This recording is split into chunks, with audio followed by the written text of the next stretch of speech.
Should we just share some thoughts on being coming up? That's okay. I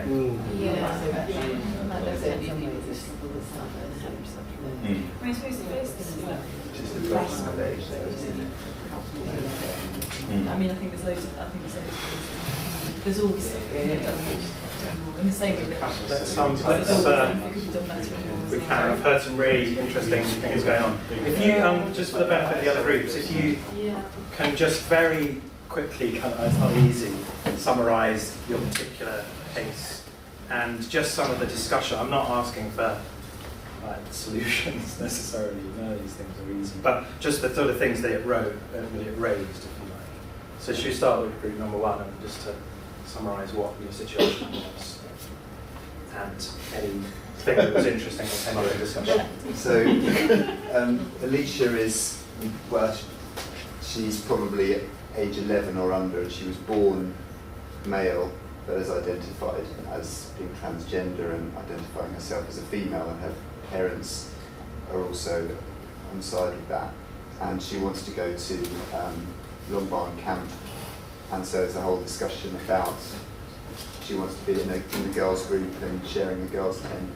So we're talking about some of the issues surrounding that with her, obviously sharing the tent, getting changed with being anatomically male, but with females, and how to perhaps, with the background possibly bullying and things at school, how the church can still love her, but at the same time respects the wishes of the other children and perhaps the other parents. And any thoughts that arose? Yeah.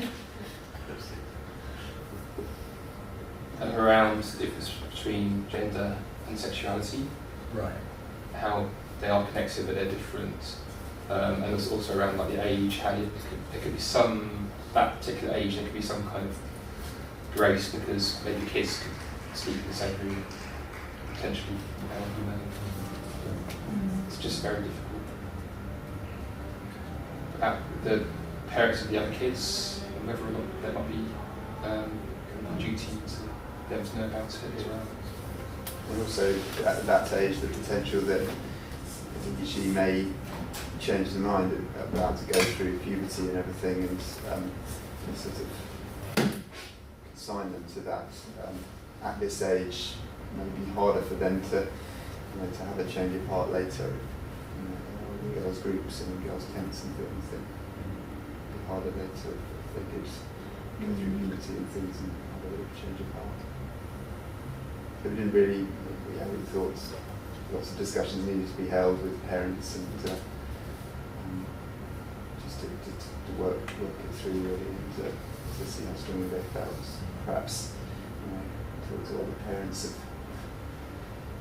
kids in those tents to see if they were okay with it all. It's a big growing issue, transgender, and we'll come on to it a bit later. But thank you. Let's. Who's group 2? These guys over there. Just move the video camera. Okay. Go for it. So we had Simon, who's 17 years old and is attracted to other men, and how he's been taught in church that sex is good, but only in the marriage of a man and a woman. And then he's saying sex is everywhere, and he's Googled, and there are some Christians who believe that actually it's okay to have a permanent, stable, faithful, gay relationship, and that will be right in God's sight. And so we just had a discussion around, is that okay? What do we think? So, and there were some quite contrasting views.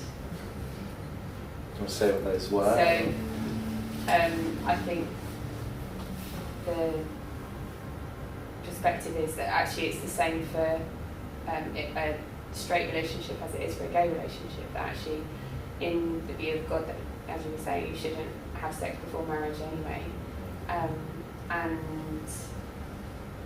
But then the other viewpoint was just go for it. So, Right. you can't control your biological makeup. That's, I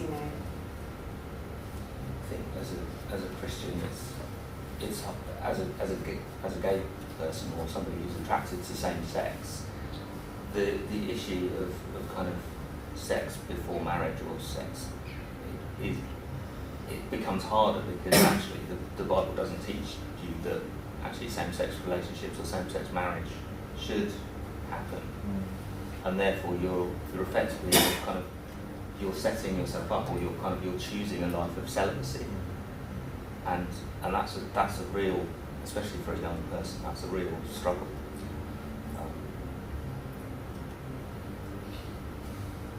Then group 3.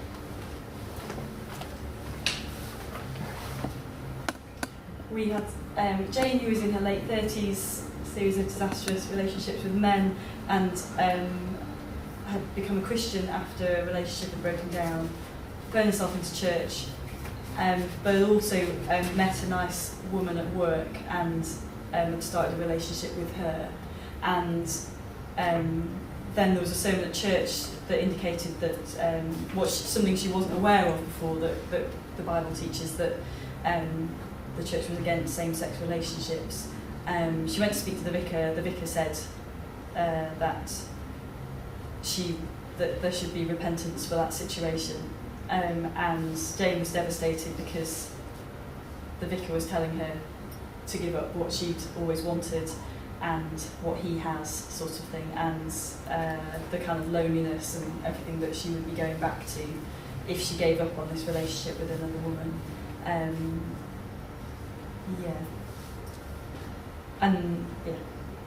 It was quite long. So, how to summarise what we talked about? I suppose a lot of empathy for the difficulty of having difficult relationships and the difficulties of a previous marriage breakdown, and the difficulty of feeling like what you want could be met in another woman, and then kind of feeling like the church or God is saying that you can't have that, and it being a difficult call to make, and that the world around you would be probably supporting you to go with the relationship, and possibly that would be a very tempting way forwards. Yeah, we talked a bit about community as well, and whether people find that love and acceptance within the church, and whether in fact many people have found a greater degree of love and acceptance in other environments, whether the church hasn't always done well to sort of include particularly singles, older singles. So we were discussing some of those issues. I think I just felt a lot of empathy with this woman, because I guess I'm a slightly older single person, and sometimes the future can feel a bit bleak. Yeah. It's the whole thing of like, okay, I'm putting myself up for a life of being alone, yay! And I haven't always felt from my experience in some other churches that you're very, I can see why someone would choose not to go with God, because maybe the whole setup of the church isn't supportive and isn't loving, and it's hard to find God there. In churches where you're on the edge with loads of families and feeling like you're not really included in that. So I could kind of totally get why she might choose her female partner and be like, by God, Yeah. And it's about how the church kind of embraces people who maybe don't fit the mould of most of the people who go there.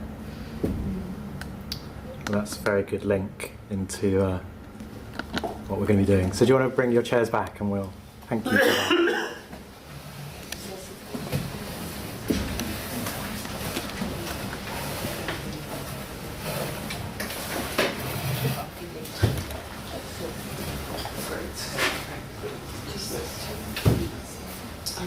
So I'm going to talk for a bit, and then we'll have some questions and responses.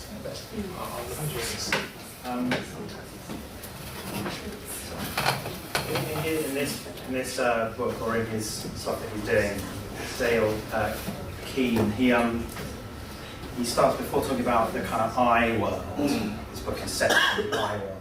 He begins with the T world, the sort of traditional world. For for thousands of years, we took our bearings in terms of sex and gender and identity from traditional teachings, including the Bible, but even sort of older sort of philosophy. And those commonly held traditional teachings affirmed that human beings are distinctly male and female, that we find our identity, although actually the word identity doesn't reappear in any writing until the 18th century, but which shows that it's a recent phenomenon, the whole thing of what's my identity. It was just a given that we found our identity in our obligations to a network of relationships, family, clan, tribe, nation, and the divine, God or philosophy. That's how you found your place. And marriage was just one part of this structure, and the place of sex was within marriage. Now, of course, there were exceptions to this rule, both in individuals and in whole societies, but this was the framework, really, that served us for thousands of years. We now live in a world where these relational and moral frameworks have been pretty much totally discarded. A revolution that began centuries ago with the rise of modern science, replacing philosophy and religion, is finally bearing fruit right now. The emergence of modernity in the 17th and 18th centuries was greeted with great optimism. Science would give us the key not to just the natural world, but to human morality as well. But actually, the Enlightenment has led to the death of morality. In a devastating book found in his desk after his own death, the philosopher David Hume argued that you cannot derive an ought from an is. That is, science, which is all we have now, can't help us with morality. And having dispensed with philosophy and religion as authorities, there is therefore no touchstone external to us for morality. There are no oughts. There is only what is.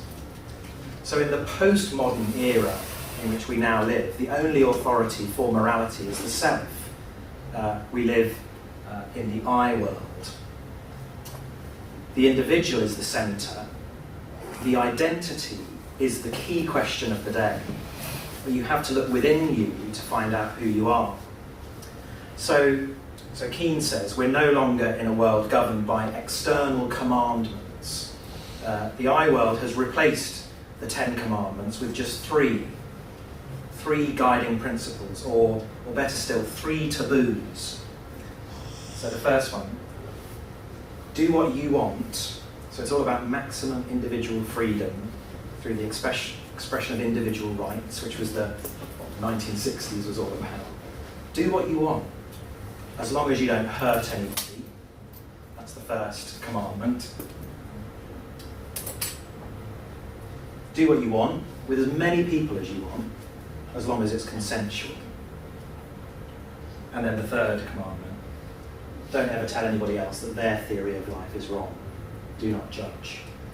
So pretty much you can do anything you want, anything, as long as you don't hurt anybody else, as long as the person you're doing it with consents, and as long as you're not judging anybody else for what they want to do.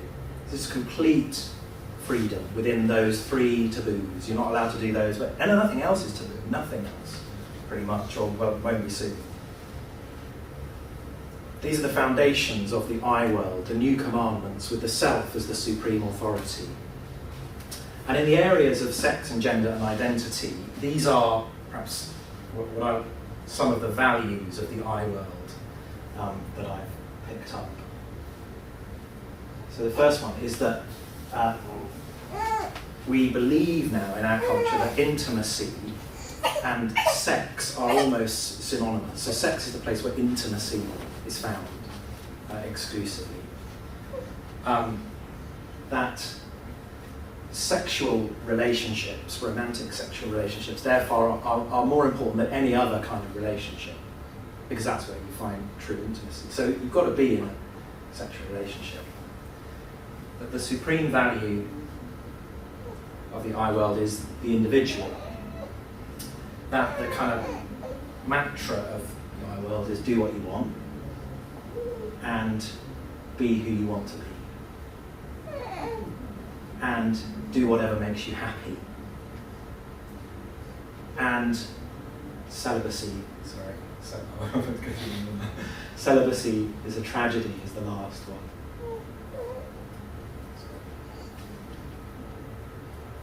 This is just a reminder. Yeah, celibacy is a tragedy. Now, those core values, which we'll come back to, and the mantra that you're free to do what you want, do whatever makes you happy, has of course led to all sorts of changes. In sexuality, it's led to a highly sexualized culture of casual hookup sex, the exploration of all kinds of different kinds of sexuality. As long as it's consensual, as long as it's not hurting anybody, go for it. It's fine. It's absolutely fine. It's your choice. And it's led to huge variations in our understanding of gender, the human person, and identity. You can be whoever you want to be. But where's it going to go? What is the future of sex and relationships in the I world? Well, according to Keane, we will see a further redefining of marriage.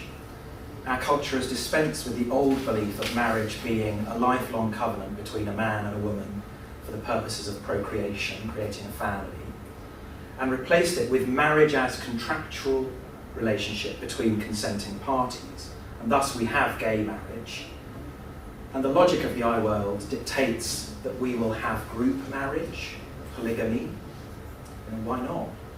If people consent, if you're not hurting anybody, why not? What about sologamy? Google marrying yourself, and you get hundreds and hundreds of hits. What about marrying robots?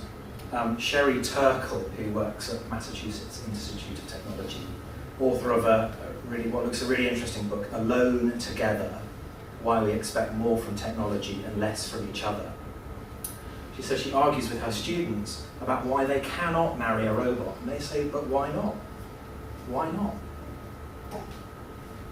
What about bestiality? In Germany, there's currently a debate about the animal brothels that are growing there. Animal pornography is illegal in Germany, but because, I don't really want to talk about it, but because animals are being affected by some people's behaviour, they're actually creating animal brothels. In the USA, you can leave your inheritance to your pet. Can you marry your pet? Society says, well, is it hurting anybody? Is it consensual? I don't know. You get consent from your pet. Switzerland is currently debating, is it okay to marry your sibling? In the I world, the sexual act is so separated from reproduction that it's sex, and we all need intimacy. The expansion of marriage, but actually the real story of the day is not the expansion of marriage, it's actually the implosion of marriage and family. After an initial spike in gay marriages after its introduction, actually the number of gay marriages has gone right down. Because actually people don't want to get married. Why would you? And some do. But the majority of young people will not get married, or if they do get married, they won't stay married. The divorce rate in Shanghai is 70%. Young people have lost faith in marriage. The very idea of lifelong committed love relationship. Love is not even really something that people talk about actually anymore. The idea of that being to one person is seen as completely implausible. People get bored of each other. They want someone else. The expectation is maybe that I might have 2 or 3 or more relationships to sustain me until I die. As one woman said, I'm going to university so that when my marriage fails, I'll have something to fall back on. Now, is any of this a problem? Well, governments won't talk about it, but they are petrified of the implosion of marriage and the family, because it's an economic time bomb waiting to blow. We already know that the economic cost of a child born outside of marriage is a greater burden to the state than a child that's born within marriage. And in the I world, the idea of parents having the right to offload children onto the state completely is a real possibility. But all of that, caring for children, might be affordable. What is not affordable is the care of the elderly when all of these people grow old, already a challenge that we're facing. Because a child not cared for by her biological parents when a child does not care for her biological parents when they're elderly. And the economic cost of this is off the charts. This is why the government in Shanghai has introduced the HTB marriage course translated into Mandarin for every young person. We cannot afford the implosion of the family, but the HTB marriage course might not be enough to save the day. But the psychological good as it is, it might be enough if Chinese people continue to become Christians and form a real relational church. But, this is the situation we're in. Economic cost, but actually the psychological and emotional cost is perhaps even greater. Keane talks about students in his own university where he works who tell him they've watched so much pornography and they've indulged in so much sex, going just deeper and darker to maintain the pleasure, that they are now bored of sex, in fact sick of it, and are turning away from it. The iWorld promises so much, freedom, happiness, intimacy, but it's delivering slavery, brokenness, loneliness. And so it's cheerful stuff, isn't it? So what we're facing is what he calls a crisis of relational hope. We talked about hope yesterday. Matt and Dan wrote a song about it, which we'll hear later. Angus and Matt. Credit goes you. Inspired by it. A crisis of relational hope. In a culture that is about the self, young people don't know about relationships that are beyond sexual bonds anymore. We're collectively losing relational skills, losing the imagination to know how to love, losing the hope that there is a real thing called love. And Keane says, of course, the iWorld won't work. We won't keep going in this direction but he says, economically, relationally, he says it might take 20 to 30 years for our culture to work out that it doesn't work and turn away from it wholesale. But the worry is, will the collateral damage done to children and families be so profound that we simply won't recover? What about the future of gender and identity? In the iWorld, you're told, be who you want to be. But where do I discover who I am? There's no external guidance. Nobody else can tell me who I am or what I am. The fundamental source of truth is the self. So I'm alone. It's my responsibility. I need to look within. So, and this is remember the three taboos. Do what you want, as long as you don't hurt anybody, as long as it's consensual. And don't judge anybody else. So when a child comes to a teacher and says, am I gay? All the teacher can say is, well, you need to decide. And that's all the young person gets. And to say any more, it is not allowed. If I am biologically male, but I feel that I don't connect with maleness as society defines it, or maybe as the church defines it, then I might conclude that I am actually female, transgender, and want to be treated as such. And people are being forced to ask these questions about identity at a younger and younger age. In Scotland, Nicola Sturgeon is seeking to make it compulsory for primary school children to be taught LGBT issues. There are cases in the US of children under the age of 10 wanting gender reassignment surgery, and the school will support them. It's for you to decide who you are. Facebook, as you may or may not know, got to 71 different gender options in its customised drop-down gender menu, other than male and female, including asexual, polygender, and two-spirit person. But it got so much hassle that it's given up now, and it just leaves a blank box for you to put in whatever you want, because you see, you're unique. And it's not just gender. A programme was on recently about the numbers of Americans who believe themselves to be and identify as cats. I feel I'm a cat.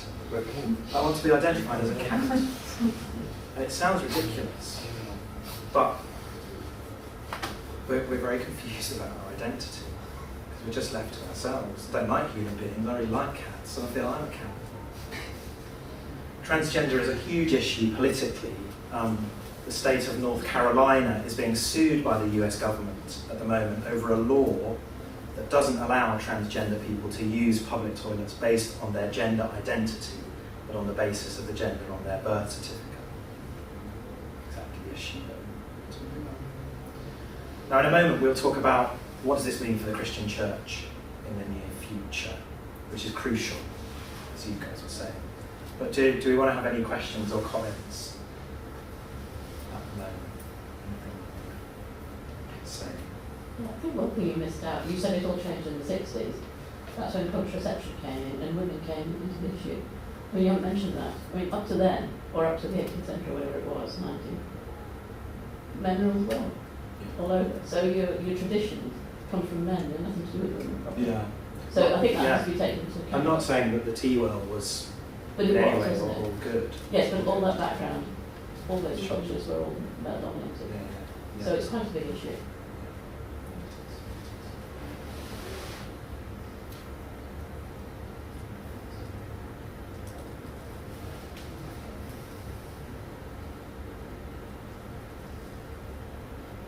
I think the identity, the cats thing, which just sounds comical, but I think it isn't really, because it doesn't just actually flow from the idea that your identity is formed by inward reflection rather than external realities and who you're in relationship with. So I think it is more challenging than perhaps we realise, because that is all that people feel. Well, that's what we're being told we need to do, is to find out who we are by in reflection. And so yeah, I think it's quite deep. Yeah. In some ways, it's quite a helpful example of, like, if you're talking to somebody about illustrating where this line of thinking goes, it's kind of suitably absurd feeling, but it shows where you can get to with that. Because it's very difficult for me as a male to think about what it is to be a male by inward reflection. And so there's no sort of, I am who I am, I know what it feels like to be me, but I don't know what it feels like to be male in a sort of clear, defined way. So I can't really, could I then be female? You know, I mean, if that's where I am. I just think the flip side to that is that society hasn't really given us clear definitions. I mean, I don't think we really have clear definitions of what it means to be male and female externally either. I mean, you can say the Bible does give us those, but I would argue that's hard to apply. We'll come to that actually. I think it's really important. I guess there's something about, in a way, sort of painted quite a bleak picture, but on the flip side, I think back in the past, Heather was mentioning that, you know, it's like sometimes in the past maybe people were fitted into very like tight boxes, and if you don't fit into that box in the past, you're like this outcast. You know, and I think a sense of like, it's good to have conversations about how we embrace someone who doesn't fit the norm, you know, and I think a positive thing about some of the way the world's going, in the sense of don't you go with what you're saying, is quite concerning, but then also I think it's great to think about how do we make space for the other and people who are different, rather than, well, you're the village idiot because you're like not like the rest of us, you know, kind of thing, or someone who thinks differently feels they have to like repress that and just go along with the masses. Like, I think it's good to have opportunities for people to explore their differences, but it's like, you know, I guess it's like, you know, just being able to fit it into some kind of overarching philosophy that it makes sense. Yeah. Rather than just floating out on your own, just feeling confused and not connected to anyone. And I think, you know, one of the things that he's fairly clear about is that when we think about where we want to go as the church, he's fairly clear we don't really want to go, we can't go back to the traditional world, and that not everything was good about the traditional world either, and exactly those things. But it's almost like culture has swung completely the other way, and perhaps the church brings things from the traditional world and tries to respond by mirroring the I world, and I seek to kind of show that a bit. And I think that this is why actually this talk now becomes all about the church. The church has such a responsibility in the world that it always has had. But I think church is quite fearful. And look, it's disability. The church doesn't come tell you all of that either. It's only because it's going to society that the church doesn't do it. So the church is way behind us sometimes. should we move on then to think about that? So what does this mean for the Christian church in the near future? It means that it's going to be hard because we are a sort of a different voice. It's going to be hard to kind of speak about these things. Remember the 3 taboos. We can't judge anyone for this, and yet we want to raise a voice of concern. How much longer will we be able to talk like this at all without it being costly for us? You think about in the school context to actually speak up about whether the school wants to promote a particular way of seeing sexuality in relationships, and we want to speak up against that. There's the stories about the university student who said that he believed in traditional marriage and was not allowed to continue in his social work course because his views were said to be incompatible with education, or the magistrate who refuses to do same-sex adoptions and is marginalised, or counsellors who are asked to help with same-sex attractions can't. They risk getting fired if they do. To speak biblical truth is deemed to be prejudicial and wrong, and damages people, so we're told to sort of sit down and shut up, and yet we must speak up. But it's going to be hard, there will be opposition, and enormous pressure to conform. And I think that we might be tempted to conform, particularly because of the things you guys were saying in your groups, about the fact that it feels impossible to grow the church in the I world if we're going to have this sex ethic. I've had lots of experience of perhaps younger people, under 30, who are getting to know Jesus, and as soon as they hear the biblical sexual ethic, they just leave immediately, because, and particularly gay people, it's impossible, it's unlivable. You're not going to consign me to a life of singleness, loneliness, a denial of intimacy, a denial of sex. The Christian ethic is completely implausible to our culture. So it's said, but I don't believe it is. There is hope. This is still God's earth, and the I world won't work. And in 20 to 30 years' time, the culture will be looking for help. And the church could then be in a pole position to help. In fact, even in these years leading up to it. But certainly at this point where it all falls apart, actually the Church of Jesus Christ is the only hope for our future. But the church, our church, has to change. Because there are many aspects where the Christian church today simply mirrors the I world rather than providing a viable countercultural alternative. And we'll look in a bit at how that's been lost. But that's why the biblical ethic seems so implausible, because the church doesn't provide a framework to make it livable. Our current dire situation actually provides a wonderful opportunity for the church to discover who we really are. So this is what Dale Keane says: "My only hope for the future is that the church can become the church, the dynamic community of God where love and grace and purity reign, and that people in all their brokenness can come to this place that can teach them that they can be loved, and teach them that they can be forgiven, that can give them the imagination for how to be relational again, rebuilding the world." Well, let's just think a bit about how the church can become that church. And I think this stuff is really challenging, so be prepared. The church, as I said, sometimes mirrors the I world, so I'll call it the I church, making biblical sexual ethics implausible, particularly for gay people, but pretty much for all people. And that the church needs to change to become this countercultural community that makes a biblical sex ethic plausible and attractive and livable, rebuilding the world into a relational world, relational, the R world. So here again are the values of the I world. And we'll go through each one, seeing how the contemporary church sometimes mirrors these values and becomes kind of irrelevant to help, but then seeing how the church might grow and change in realising its true identity. So the first one, intimacy equals sex. In the I world, sex and intimacy are almost synonymous. Sex is the place where you find intimacy, and that's why it's so important to be having sex. So again, if you Google intimacy and press images, you get a lot of sort of people kissing and stuff like that. You know, it's about that one-on-one relationship.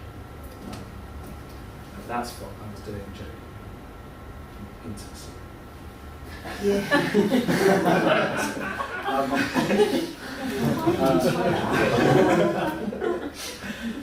So the biblical ethic is that sex is good, but belongs exclusively within heterosexual marriage. And so, in the face of intimacy equals sex, what the contemporary church has often said is, no, intimacy is found in marriage.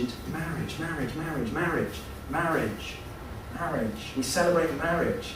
But again, where does that leave gay people and single people who might not get married or might not be excluded? Where does that leave them? It leaves them excluded from intimacy, we're saying. Because intimacy is found in sex. We say intimacy is found in marriage. So we say to gay people, you can never have intimacy in your life. And they say, well, sorry. But, so we say the biblical sex ethic is implausible and unlivable. The truth is that true deep intimacy is neither found solely in sex nor in marriage. Actually, true intimacy is found in friendship. True deep intimacy is found not in just one other person or your sexual partner, but in a whole gamut of friendships and community. So we've been sold a lie here. The ancient world knew this well. So C.S. Lewis, to the ancients, friendship seemed the happiest, the most fully human of all the loves, the crown of life and the school of virtue. Think of the covenant friendship between David and Jonathan in 1 Samuel 20, where David, after Jonathan's death, says, your love for me, Jonathan, was more wonderful than that of women. And because in the I world, you can't conceive of intimacy outside of sex. So people say, oh, David and Jonathan were gay. But no, that doesn't follow at all. It's just because we've lost the idea that true intimacy is found in friendship, in covenant friendship. In the medieval world, kinship, covenant friendships or spiritual friendships were formalised in ceremonies akin to marriage, with vows to care for each other's children beyond death. And there was no conflict between marriage and these covenant friendships, that the one relationship strengthened the other. See, our culture cannot conceive of intimate relationships that aren't sexual, and the church is suspicious of intimate relationships that aren't marriage. So we find ourselves alone when we want to hug each other and be intimate with each other. If we're to build a plausibility for a biblical sexual ethic, that is, to say to people, you can live lifelong without having sex, without being married, because you can find intimacy, we need to rediscover intimate friendship. We need to go back to the ancients. In her book, Gay and Catholic, it's all about friendship. It's basically all it's about. The importance of rediscovering this, ceremonies of bringing friends together and celebrating friendship in the church and beyond. Incidentally, in that other book, The Plausibility Problem, Ed Shaw says that the epidemic of pornography addiction among men, and maybe women, could be greatly helped by intimate male-male friendships, intimate female-female friendships. What about the I world saying that the sexual relationship is more important than any other relationship? Obviously, because that's where intimacy is found. But the I Church has again rebranded this by emphasising the importance of marriage. That marriage is more important, your relationship with your spouse is more important than any other relationship, any other friendships. That's primary. That's our culture, isn't it? You sacrifice your friendships for a romantic relationship. Now, again, where does that leave gay people, or single people, or confused people? Listen to the journalist Andrew Sullivan. The Christian churches which once held out the virtues of friendship as equal to conjugal love are our culture's primary and obsessive propagandists for the marital unit and its capacity to resolve all human ills. Families and marriages fail too often because they're trying to answer too many human needs. The R world says that marriage is as important as friendship. Friendship is as important as marriage. Sometimes it might even be saying more important. Certainly the ancient world, I think, probably said that. We have obligations to others beyond our marriages if you're married. We need friends. We'll come back to these things. The I world supremely values the individual. The I church supremely values what? What do you think? Sorry? The individual. Well, actually, the individual a lot, but also the nuclear family, doesn't it? The nuclear family is all. The church, the nuclear family, is a construct from the early 20th century. What does the R world supremely value? The church. Church, an extended intergenerational community, the extended family. The R world values the church over the nuclear family. Because marriage and the family are temporary. There will be no marriage in the new creation. But the church, the relationships of the people of Jesus Christ, is eternal. That the church is more important than our little families. Our world says that church relationships are more important than relationships in our biological families. And Jesus himself says it. I'll read you Matthew 12. While Jesus was still talking to the crowd, his mother and brothers stood outside wanting to speak to him. Someone told him, "Your mother and brothers are standing outside wanting to speak to you." And he replied to them, "Who is my mother? Who are my brothers?" Pointing to his disciples, he said, "Here are my mother and my brothers. Whoever does the will of my Father in heaven is my brother and sister and mother."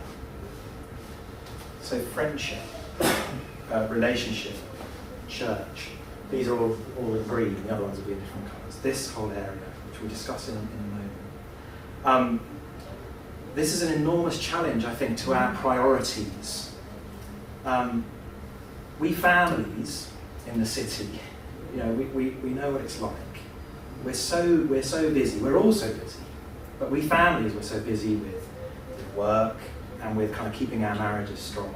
So we've got to go on a date night or something like that. Got to spend time with us together, and after school clubs and kids parties, and keeping the family going, the nuclear family going. But if we don't become the dynamic, extended family that is the church, if we are just a church of nuclear families, where people don't really know each other, stretched and pressured, then the single life that we propose for some is not plausible or reasonable or livable, and we shouldn't ask people to do it. We have nothing to offer to them, and so we shouldn't ask them to do it. I think that a weekend away like this gives us a glimpse of what church as extended family can be, but how do we replicate this at home? Will we? We'll come back and we'll discuss this, because I think this is probably the most tangible thing to discuss. And I'll just go through these last ones really quite quickly. The I world says do what you want, as long as you don't hurt anybody and it's consensual. The I church says say no to sin, which is right. Just say no.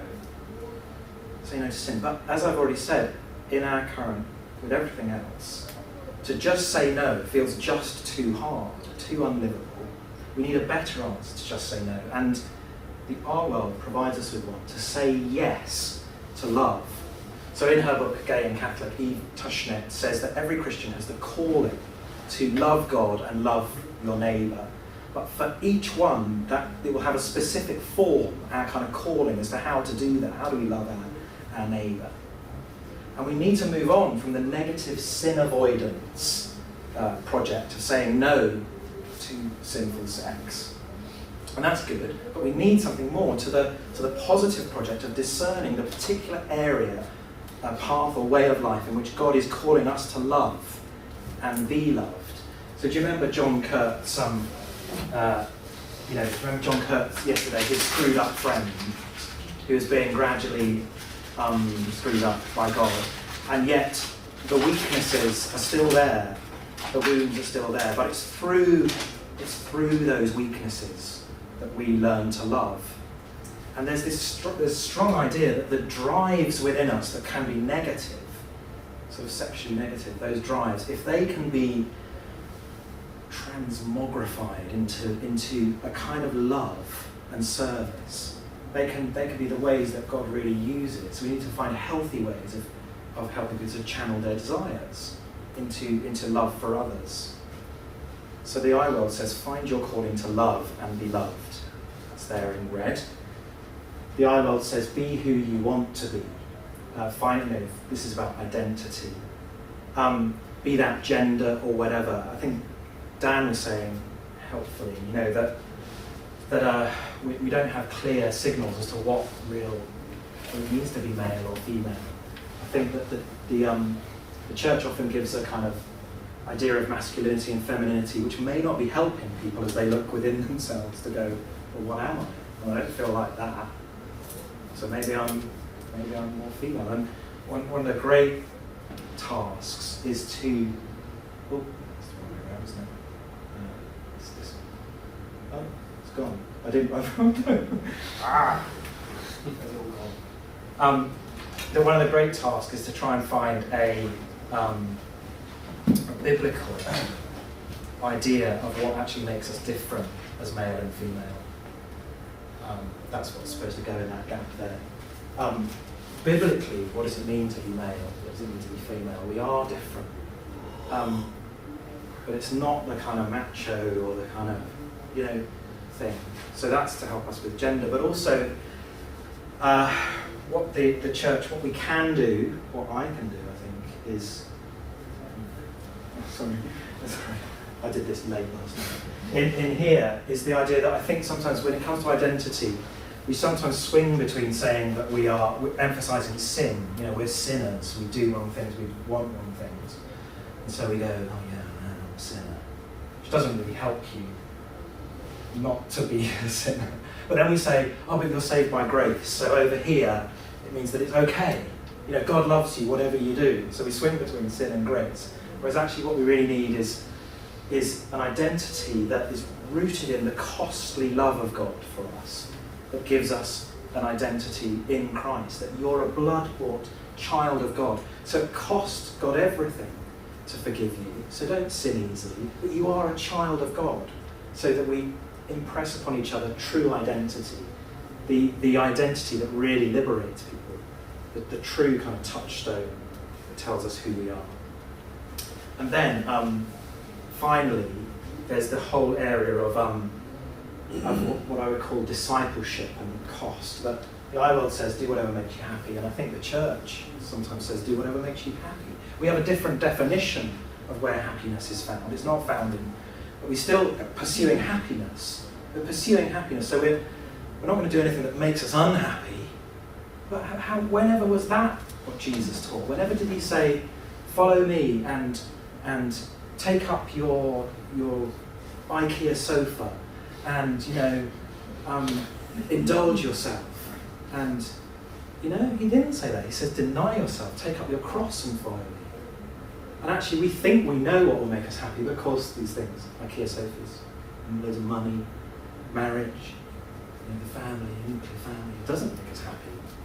And actually we have to follow a Jesus who sacrificed himself, who gave himself, who died, who denied himself. So instead of making your pursuit to be happy, you make your pursuit to obey God's word, obey what God says. And when people who are having to do that in the costly area of sexuality, when they see the rest of us doing it, say with our families, that we're going to say, I'm not going to take that job because I won't have the time to really give to the community of the church, or I'm not going to go that way with my family because I'm going to give to the community of the church, and that hurts, or I'm going to stay in the city, but that costs. When other people see us doing that, they'll say, I'm encouraged to actually live this life, which is hard for me as well. But if we don't do it, why should we expect them to do it? And then the final thing is celibacy is a tragedy. And what does the church say? Celibacy is a tragedy. To not be married is a tragedy. But actually, intimacy, no, is found in other places other than sex and marriage. It's found in friendship and in the church and in Jesus Christ, who bought us with his blood and made us God's child. And actually, the Bible doesn't say that celibacy is a tragedy. The Bible says that celibacy is a gift. Now, it's a gift that you might think, I want the receipt so I can take it back. But why is it a gift? Why is it a good thing? Not because I'm saying no to sin and I'm so like, ugh. It's because I'm saying yes to love. And it's a good thing, biblically, because the mission of the church is so urgent. And singleness, says the Apostle Paul, and exemplifies Jesus, our Saviour, is the best condition to be devoted to God and to others. In the early church, those leaders, the Apostle Paul and others, gave up having children. And in that culture, that was a massive sacrifice, not because children are cute, but because children are your heirs. And that was so important. But they gave that up. They made that sacrifice, huge sacrifice, in order to build a spiritual dynasty, the church, us. So, just for the last 12 minutes, we're just going to split into discussion groups. And,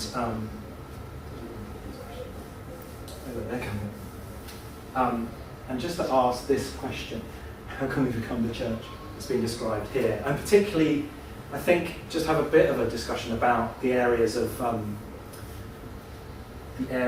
relationship,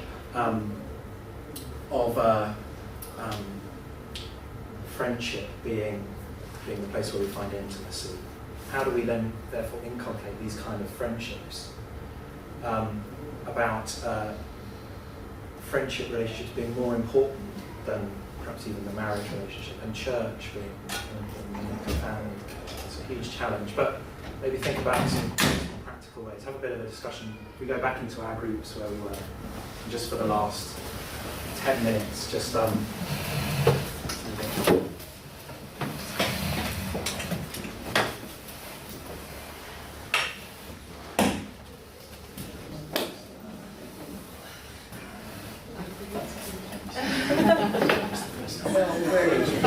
We're interviewing them.